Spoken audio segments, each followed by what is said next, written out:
spiritual leadership and the fifth unity principle. You guys probably know one of my favorite things to do is to use real life as an opportunity for personal spiritual growth. So that's what we're going to do today. Now, since some of you, at least, may be looking for new spiritual leaders for this congregation, I thought that I would talk about the value of spiritual leadership and also what to look for in a spiritual leader. Now, this is not just about unity. It's never just about unity or about anything else. It's really about your entire life. If we don't remember anything else, let's remember that things do not happen to us. We choose them. Spiritual leadership. Now, it's really an intangible kind of, you can't pin it down kind of a thing. It's not really a collection of duties or job descriptions. And it's not really quantifiable in terms of A, B, C, and D. And in point of fact, it shows up in tons of different ways in all different circumstances. So it's kind of hard to pin it down. So I'm going to remind us that the fifth unity principle says essentially you know what people truly believe by how they live. So that's spiritual leadership. Now, to clear up a maybe misconception, the job of a minister or a spiritual leader is not just Sunday talks. Okay? In case you're curious about that. You know, it's sort of like it'd be saying that the job of a ship's captain is to show up at the captain's table to greet the honored guests every night. There's a whole lot of really essential things that that captain does during the rest of the day that don't really go noticed. In fact, if he's doing a good job, they go totally unnoticed. Now, I like being your spiritual leader.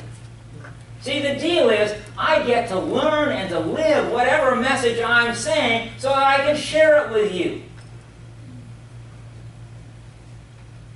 The message, this Sunday talk, this is like the tip of the iceberg. Living this is the real job of a spiritual leader. That's the gift you give to me. And I say yes to it because it's fun. Now, the board is currently looking at having weekly speakers. So the question that I ask you, not the board, by the way, but the question that I ask you is, how do you choose spiritual leaders? Excuse me, speakers. What criteria do you use? And also, the other thing is, who is going to be totally responsible? Meaning, are you going to be totally responsible? See, what's important here is who has the big picture? Who holds the light? Who's focused on what's good for the entire congregation? Now that job is part of the job of the working board. I say working board because we have a board that is actually doing things, not just sitting around making choices and decisions. So that level of responsibility is part of the job of the board. Now, the challenge here is when you have a lot of people responsible for a lot of different pieces, you have more opportunity for things to fall through the cracks. You know, like no words for the Sunday song. Things like that. So somebody somewhere has to have the big picture. Now, back in the 80s, that's way a long time ago, but back in the 80s, it was a huge growth in the number of workshops and trainings and classes that were being offered to help people wake up, to learn about who they are, to empower themselves. And we used to joke about what we called the workshop junkies. Because the workshop junkies basically would go to this workshop this week, be all excited about it, and then go to the next workshop the next week, something totally different, be all excited about it. And there was no real depth or development in between these workshops. And what that says to me is there was really no chance for the fifth unity principle to kick in and provide some feedback on how well these ideas were working in people's lives. So it's like digging wells. You're going to go dig a well. And everybody knows that there's water here. Now somebody told you, or you made up, that the water was at 50 feet. So you get your well drilling rig out there and you start drilling. By the way, have any of you ever dug a well? I mean, drilled a well by hand? Yeah. A couple, okay? I love it. I did it one time. This old, it's like a pile driver, but you just kept putting on pieces of pipe and kept taking it down and putting on pieces of pipe and kept taking it down. So you get down to 50 feet and there's no water. Now, the logical brain sitting here on Sunday morning in church says, well, you just keep digging, don't you? But how many times do people say, oh, it's not here, pull everything up and go someplace else and start drilling again? Go down 50 feet, you don't hit water. You pick everything up and you go start drilling somewhere else. Go down 50 feet, no water.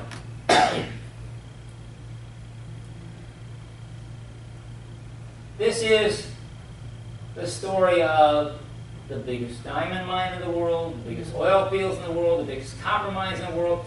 We talked about these stories on other Sundays. All of those and lots more were once owned by people who gave up their land in search of the very thing that they already had. Or, good old Aesop, the fable of the goose and the golden egg. You guys know that?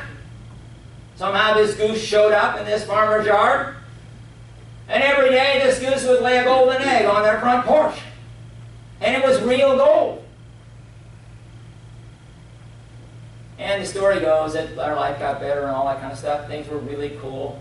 But then they got greedy. They thought, wow, instead of getting one egg a day, what if we got all of it right now? So they killed the goose and found out that she was empty. Talk about cutting yourself off from infinite supply. Now, it's not only greed or impatience that causes that. So, you know, it's kind of like you can imagine you get used to this golden egg showing up on your porch every day.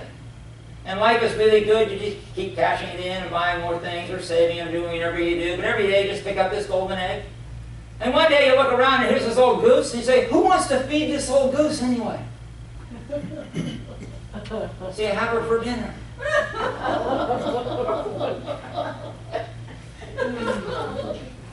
It's like meditation, isn't it? You know, people say you want to improve your life, you got to meditate. So you do, you meditate, and your life gets really, really good.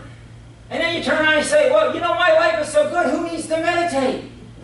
Totally forgetting that the only reason it is good is because you meditate. Swami Vivekananda, back in 1890, said, take up one idea and make that one idea your life. Dream of it, think of it, live on that idea. Let the brain, the body, the muscles, the nerves, every part of your body be full of that idea. And just leave every other idea alone. This is the way to success, and this is the way great spiritual giants are produced. Now, sometime an essential part of the spiritual process is shaking things up. It's challenging perceptions. It's challenging the status quo. Now, in the spiritual realm, maybe not in the world, you can think of lots of examples, but in the spiritual realm, there is some value in staying versus quitting when things get challenging. But I'm going to say that that's only if you trust yourself and you know that you will always learn and grow. Now, since I talked about a ship's captain, can't talk this morning. Yes, you can. Yes. Let me say that spiritual leadership is like navigating a ship. Now, most ships navigate using the North Star. Any first grader can tell you that, right? Did you know that there are 58 other stars that are classified, officially classified as navigational stars? Wow. There are 19 that are primary navigational stars, of which the North Star is only one. And there are 39 which are secondary. So we're back to our ship. If you change the star, but keep the program the same, you're going to end up at the wrong destination.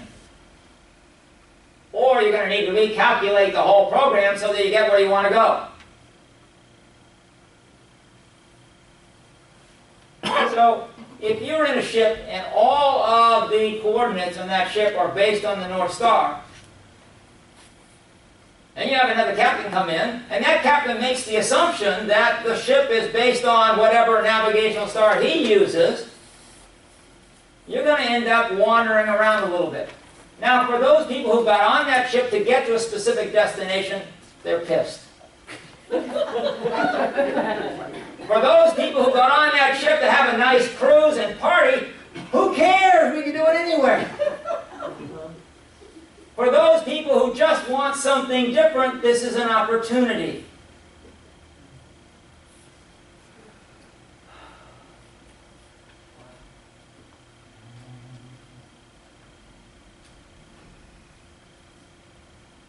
Oh, yeah. You and our stuff.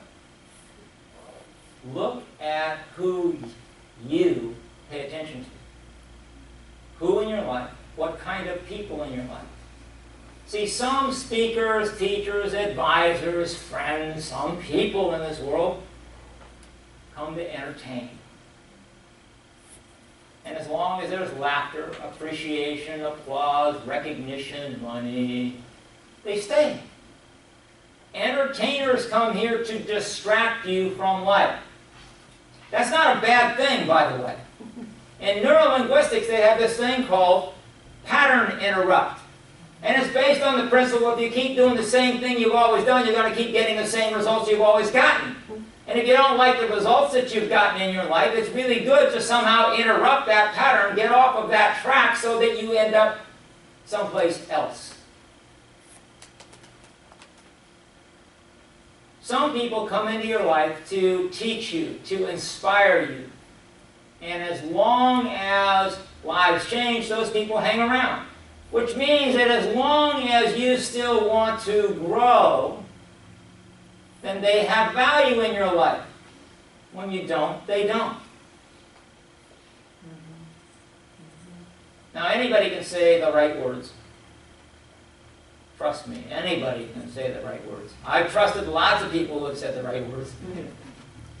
So I come back to the fifth unity principle as the primary barometer. See, it's not what people say, it's how they live their lives. It's how healthy they are as individuals. And the life of a church is how healthy this church and congregation are.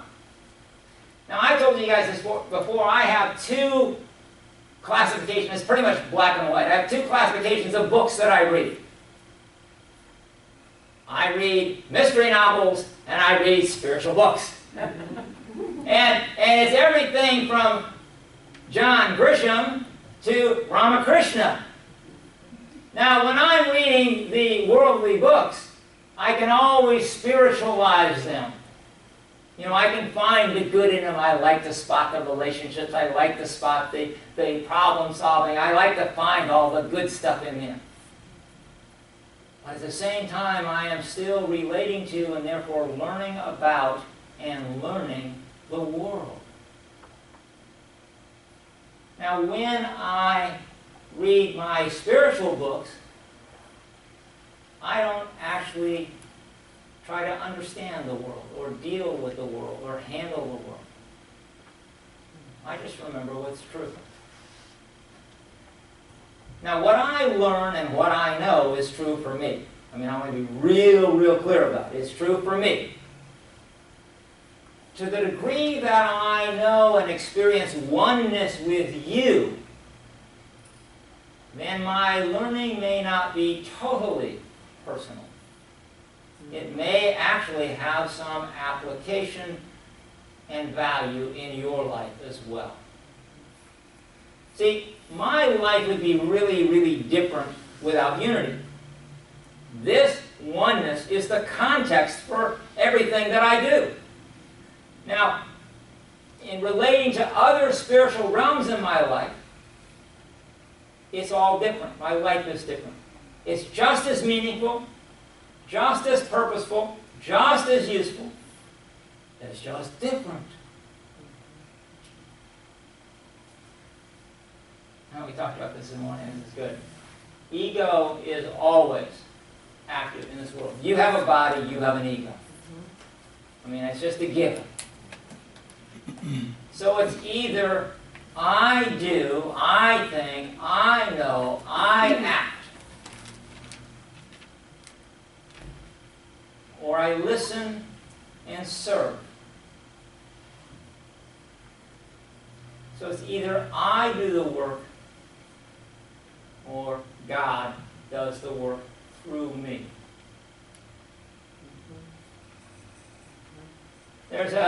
This came up this morning, so thank you. There's an old saying, probably with a book and all that kind of thing. In fact, it's a book, I know all about it. But before enlightenment, chop wood and carry water. After enlightenment, chop wood and carry water. Now, for me, what that means is, before enlightenment, I'm chopping wood and carrying water. After enlightenment, whatever that is, by the way, make it up yourself. But after enlightenment, wood is being chopped and water is being carried. Deborah asked a good question this morning in Sunday school, and I had this picture suddenly. You know, you're going across the ocean in a rowboat. Before enlightenment, row. So you're getting across the ocean. After enlightenment, put up your sail. You're still getting across the ocean. But it's much easier. Now, the fifth unity principle is all about learning about what you know and believe by observing your life. Remember, it's not by accident. Now, I'm a fan of believing that life in a body is way too short to learn from your own mistakes, okay?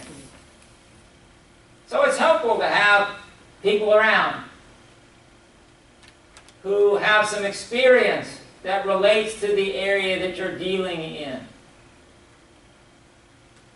Also, you need to remember that it's always your choice about what ideas and what beliefs you think you might want to try out in your life.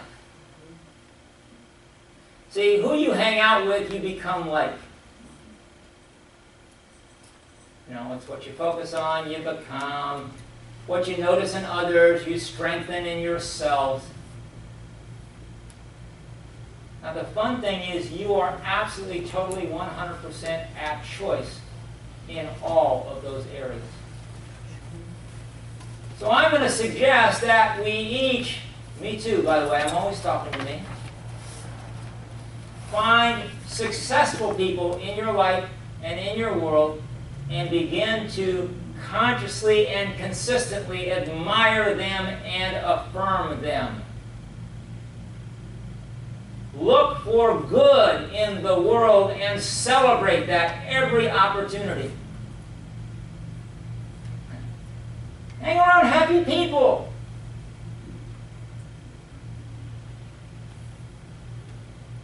Good question. When you look at your own life, ask yourself, what must I believe that I am creating this experience? See, it's not like this is happening to me. I have a belief somewhere that creates this experience. If I do not like this experience, I can ask that question, what must I believe that I am creating this experience? Now, if it's a good experience, keep on believing it. And if it's not, choose a more empowering belief.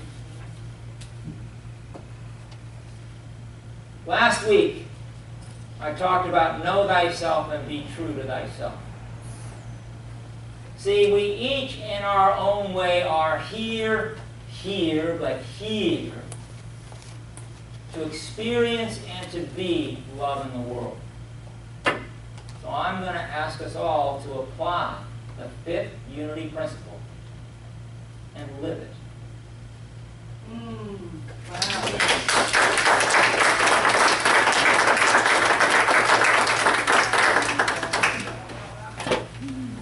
Wow. Living it, loving it, being it, shining it.